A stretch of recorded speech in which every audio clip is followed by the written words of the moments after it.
Hi guys, I'm Brittany Rivers and welcome to my channel. So today I'm going to be showing you all how I customized this 24-inch water wave wig from ILIKEHAIR. I'm not even going to talk too much, but y'all, this hair is like so thick. That's my favorite thing about it, the thickness of it. But before we get into this video, I'm going to ask that you all remember to like, comment, and subscribe. I hope you all enjoy this video and let's get into it.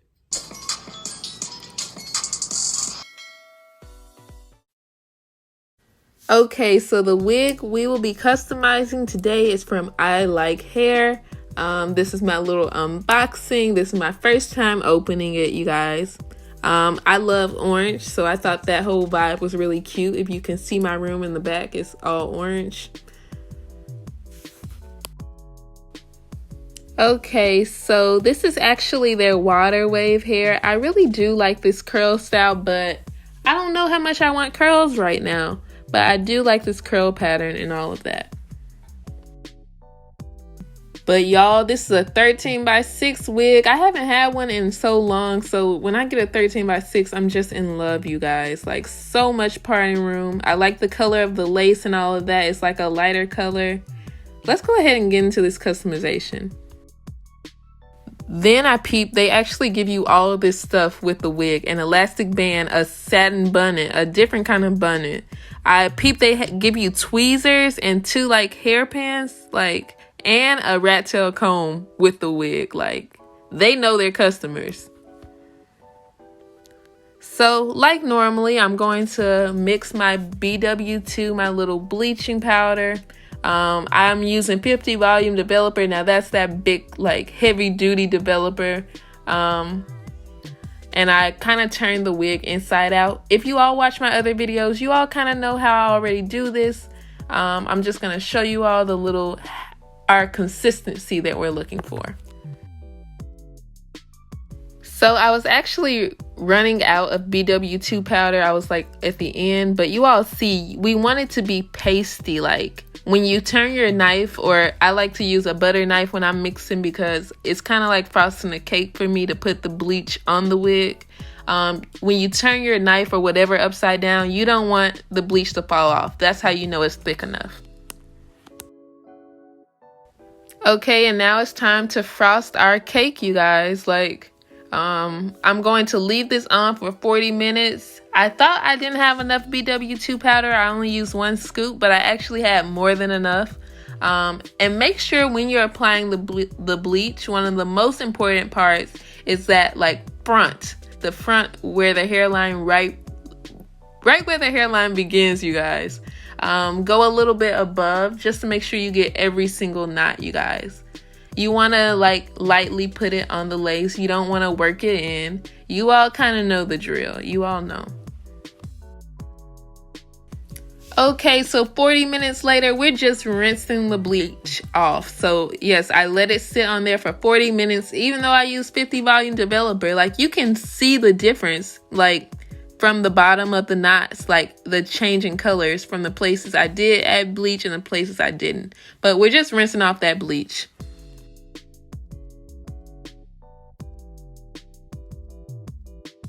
I'm actually really glad I made a mistake so I can show y'all how to fix it. Some of my bleach seeped through. So what I did was take some jet black dye, because I did dye this jet black, I think.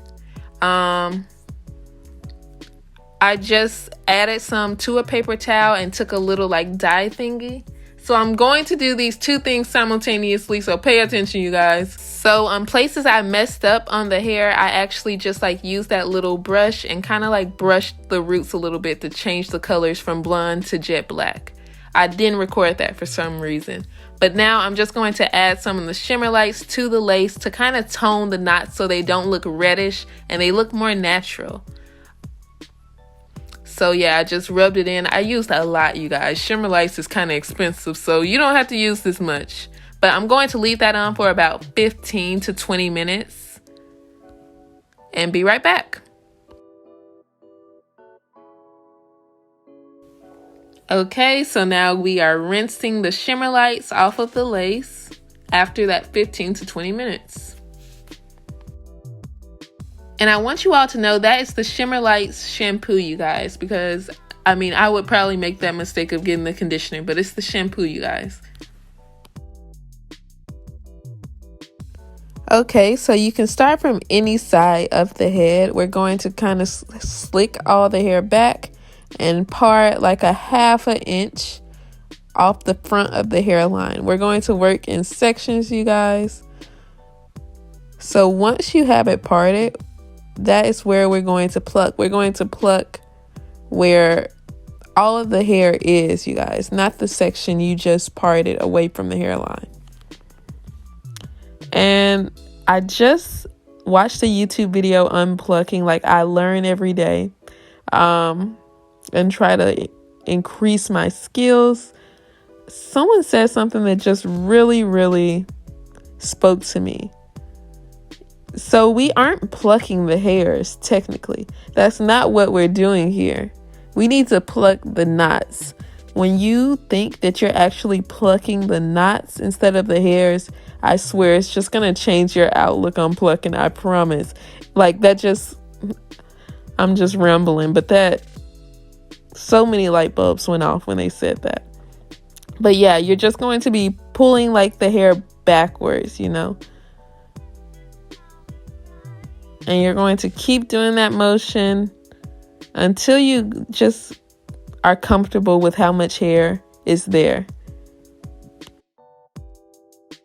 So yeah, and then I'm going to like add the part I have over there clipped and kind of pull it back to see what the hairline will look like. And you see it still looks super duper thick. So I'm like, okay, I need to keep plucking in that area. And that's when I decided to pluck in the area I sectioned upwards. Lately, I think I've been having a problem with over plucking, and I've noticed Arrogant Tay's wigs actually have a kind of thick hairline lately, so I did not want to pluck too much. So as you can see, that looks better. Like most of the time when you see people's hairlines like on Instagram and stuff, they're moosed down. This wig right now is dry, so that's why it looks like this. So I know when I add the mousse and everything, the hairline is going to look like one of those Instagram hairlines, if you know what I'm saying.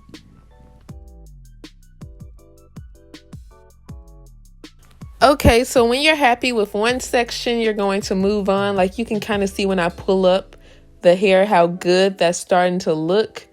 You're just going to move on all the way around the head. I know personally, the size of my hairline, my real hairline, is a lot thinner than the other parts. So I kind of try to recreate that with my wigs. But you're just going to do that all the way around, repeating this process.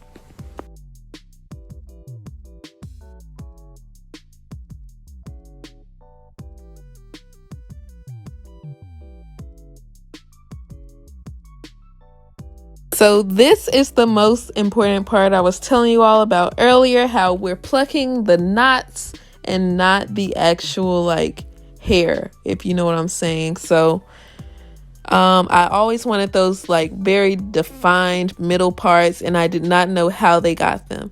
So if you look really closely at the lace, I did not zoom in enough, but there are like little blocks, or like, you know, the screen door people talk about. You're going to completely pluck all the knots out of 2 rows of those. So like 2 little squares horizontally going all the way back.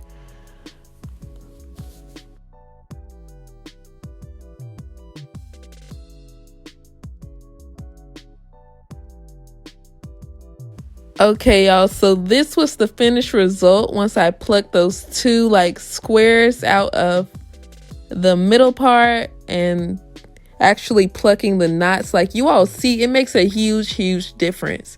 You see that is completely bald. Like I've never been able to get my middle part like this, and I've never really liked middle parts, and I think that is why, because of my plucking style. But it looks so good. That's a nice middle part. It's beautiful. Remember, we are plucking knots, not like the hair, because when you just pluck the hair, you're leaving the knots there. Like, no matter how much you bleach it, knots are not invisible at the end of the day. But it just changed my life. I was so excited when I saw that video. I wanted to show you all that this actually came with combs in the wig. So lately, like, that one in the middle has been pulling my hair out. Because I don't actually wear a wig cap, I just was able to remove it using the end of a rat tail comb and an eyebrow razor. And I just wanted to let you all know how I do that. Okay guys, so that is it for this video. I hope it was easy enough to follow. Hope you all enjoyed it. Have a great day, you guys. Bye.